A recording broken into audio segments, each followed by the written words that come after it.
Learning to live. For 40 years, George Lyward has led a community for boys and young men of intelligence who are disturbed, delinquent, or generally unable to cope. It's at Finchden Manor near Tenterden in Kent. Tonight, David Dunhill attempts a radio portrait of Finchden and of Mr. Lyward's work. Finchden is a timbered manor house. Not remote, it's separated only by a lawn and some venerable yew trees from the Tenterden road, and it's only a mile out of the town. There are about 60 boys. Most people there will tell you it's impossible to describe the quality of life they live. Although the place teems with talk, Finchden is deeply suspicious of words. Life there is to be experienced, you're told, not talked about. So I was very careful, and I first asked George Lyward to tell me how it all began. I was asked to start it by two quite eminent psychiatrists, Dr. Crichton Miller, who founded the Tavistock Clinic, and Dr. John Rees. And I started with only a few people, and it developed and grew. In other words, it never was institutional. It has always remained very much a personal thing. In some ways, I feel that Finchden Manor is a form of hospitality. It's open, it, as it were, opens its arms to those who can come to it and accepts them as they are.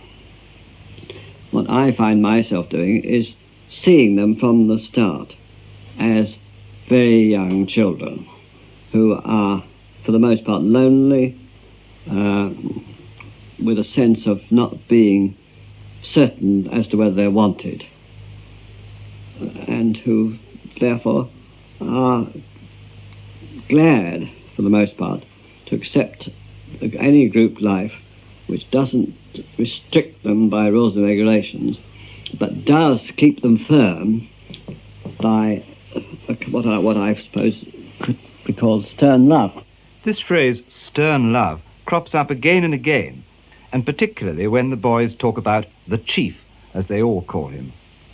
Mr. Lyward sort of gives you a choice to start off with, and then he gradually sort of toughens up, which is what he calls stern love, where he says, right, you are not going to do this because it isn't good for you. Do you do any work here? Well, in Finchden, you've got a chance of sort of catching up on the schooling you've missed. When you are ready to accept schooling, you really want schooling, you can learn much faster because you're paying more attention to it. You can, say, go from a straight sort of duh to a sort of brilliant genius type A-level student in about 5 months. And this can be done for you here? Yes, it has been done. A member of the staff will teach you? Yes. One perhaps unexpected thing about Finchden is that several members of the staff were sent here as boys themselves. For instance, Alan, who came when he was 15, and when he left, spent 10 years as a professional photographer. But then he decided he wanted to work among boys, and eventually that brought him back to the place where he's obviously very much at home. What one does here is a process of living, and the process of living goes on from moment to moment in a way which, if you try and connect it up in an intellectual way or think about it, you'll actually lose the very thread you're trying to keep. A thread between you and people who are looking after it, really?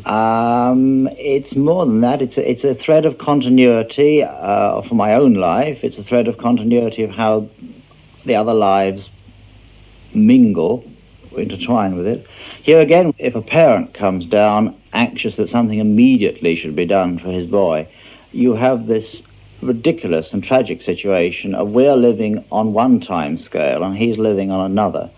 I mean, the boys here, after they've been here a while, are quite aware that they've got to allow things to happen over a period of years, whereas the parent expects things to happen in a few weeks or months and is thinking purely in terms of examination results and success in jobs and so on, whereas the boy is enjoying the whole business of finding the threads of his own life, threads which he didn't realize existed, but always, I suppose, secretly hoped had. The average person coming here, his immediate reaction is, good heavens, don't these boys do any work?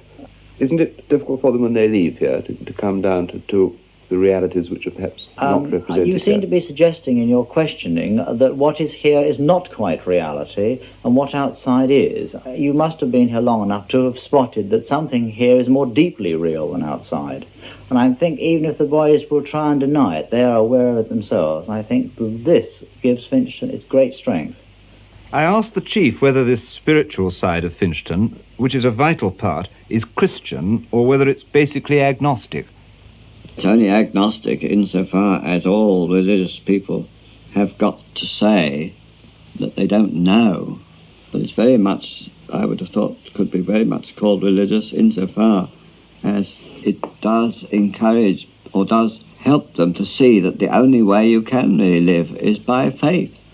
And all the psychopathology and all the categories and all the rest of it can't do away with the fact that in the last resort we are confronted minute by minute with the unknown. There is always a danger, if you say God is love, of saying love is God, which might not be acceptable theologically. This is one of the great issues, isn't it, as to how far you can, at least for young people at the moment especially, who would say that wherever we love, that's all right. But is it? I mean, they knock at the door and they come in and you can see, I was sitting there and you can see they come in, they're virtually saying, they say, can I do this? They're really saying, sir, will you love me? Or something. Well, yes, always saying that. And I mean, they know that they are forgiven before they have committed the crime. If that doesn't make nonsense. A boy doesn't have to be short of this world's goods in order to find himself in trouble. The trouble can be not that he has too little, but too much. I'm Jewish, and we have a kind of festival because of bar mitzvah, you know, and you get a lot of money as presents from people you don't know so much, so they're a bit impersonal. And I used to kind of take boys out, and I something kind of spent something like £150 in a month. You were buying friendship? Yes, I was trying to, because I thought that I couldn't be myself. I thought they didn't like me for myself, so I'd have to use some other thing. As soon as I came to Finchden, I knew I was going to love it. You know, it's a fantastic place to me. I built it up to a kind of where it probably was too much. And, you know, and then after 3 months, I was accepted. Boys have to test you out and see kind of what you're like. Did Mr. Lyward test you out? No, it's not. He's trying to help out. How's he helped you? He's brought me up against barriers and helped me over them. Now, some people looking at here would think it all looks a bit sort of rough and mucky, and you all look pretty tattered. Well, and what do you think about this? Well, I think, you know, they're just people who kind of say, well, he's wearing the tramp's outfit, therefore he's got a mind of a tramp, which is complete rot. I mean, you know, here we've got people, and if they've done something wrong, that a judge, if he's taken to court, the judge will look at the person as what he's done wrong. But here we look at why he did it wrong, and we turn it round and see that, you know, he's got a heart of gold like anyone else, and that was just a misfortune. Another boy I talked to had been at a public school. I'm 18 and a half, and I'm the eldest son of a family of 1 son and 3 girls. I've been here about a year. You're a conventional public school boy? Yes, in the sense that public school boys often try to be unconventional. Why did you come to Finchden? Originally, I came to Finchden because I was pissed off at school, and I hadn't done any academic work to speak of since about the age of 10. General apathy, in fact. If you were at any conventional establishment, you would be cramming this up with subjects. Well, that's what I was doing before I came here. I mean, I failed 4 A-levels before I came here. Since I've been here, I'm being much better at sussing out things. If someone's sus, it means to have intuition. Seeing where it's at, seeing what is happening. And it's to do with intuition and this sort of thing. But it's way away from the intellect, you see. It's from the heart rather than from the head. This emphasis on the heart rather than the head is something all the boys come to feel. And Lyward often talks about it in those typical Finchden moments when the boys come and chat about anything and everything, very often over a cup of his delectable China tea. When you come upstairs to see me, I've sometimes pushed you out, haven't I? So get out. Now, what am I doing? I'm safeguarding myself a little, aren't I?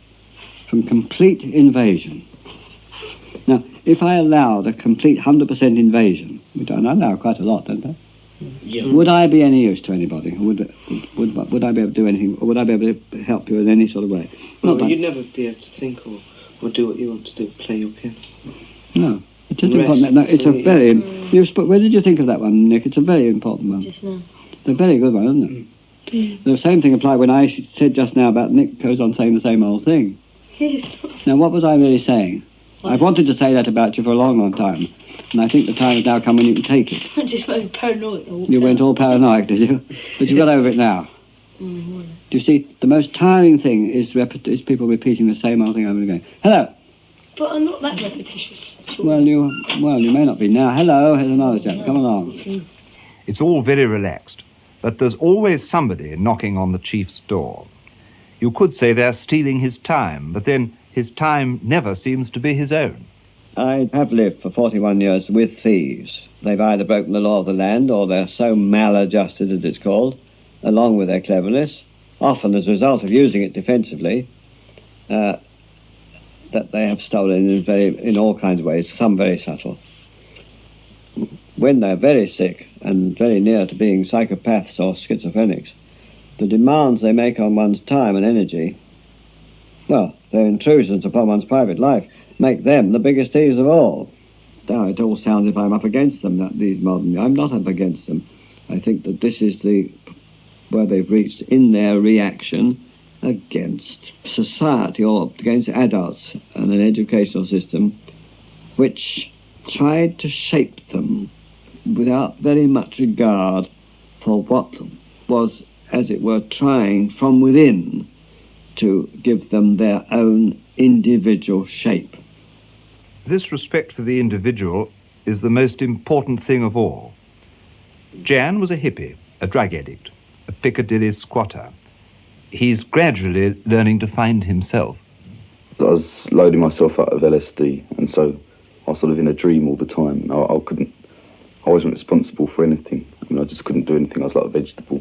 Really, it's not true that LSD sort of expands your mind, because it just turns you into a cabbage if you take it a lot. Then what happened to break up this vicious circle, if you can call it that? The second time the police picked me up, I just had a small bit of cannabis. But that was enough for them to put me away, and it was either a Borstal or something, or a Prusk or here. When I came here, I had to adapt myself to sort of new people and people that sort of were different from me. In the end, I just realised that whatever they are here, everybody here really is the same. And so you should just all muck in together and be people. In learning to live, there's always music, guitars, groups. And some of the boys write and perform their own numbers. Some of them tell you more about Finchden than anything else. So don't worry if you feel your heart is weak, and the words of love are difficult to speak, for the world is full of trials to overcome, and the song will sound again and even louder when we've won, and we'll all get together